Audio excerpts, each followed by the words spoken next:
Is SIP a halal investment or a haram investment? Let's find out through a detailed analysis in this video. Before getting into the video, I want to share some information with you. We have done an article titled Mastering Islamic Finance and Sharia Investment. The same article is available as a video in our YouTube channel. This will help you brush up your knowledge on Sharia investment and also help you understand what I'm trying to convey better. So can we get started? What is SIP? SIP is Systematic Investment Plan. For example, I have been investing regularly for a month or for a year. It can be called a SIP. So what can we learn from this? SIP is just a strategy. You cannot find whether an investment is halal or haram just by the strategy. What kind of investments do we choose to apply this strategy? And that determines whether an investment is haram or halal. For example, we can use the SIP strategy in recurring deposits, in stocks, and mutual funds. You have to understand this clearly. All the investments cannot be considered as halal. If you invest in restricted stocks, it is haram according to Muslim laws. So it has become difficult to understand which is a halal or haram investment. And this is where people try to lean towards unregulated investments.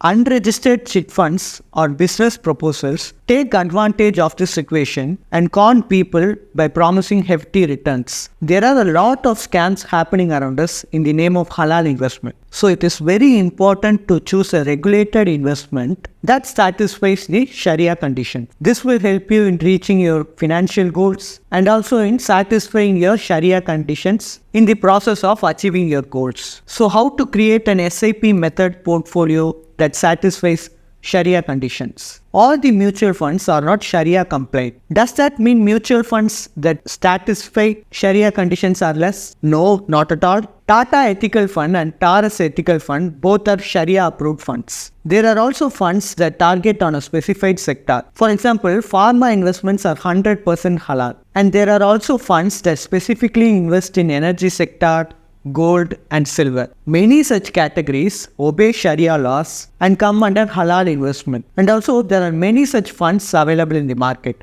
A mutual fund is recommended because it is a regulated investment. And the possibility of scams and other malpractices happening in mutual funds is almost close to zero. So what is the best way to achieve your financial goals by complying with the Sharia laws? For this, you have to approach financial planners like us who specialize in Sharia investment. Thank you. Are you in search of a personal guide who can remove the stress of handling your finances? Then please feel free to avail our expert consultation. And also you can attend our webinars to gain investment related insights. Both the consultation and webinar are absolutely free and you can find the link in the below description. Please like and share and do subscribe to Holistic Investment.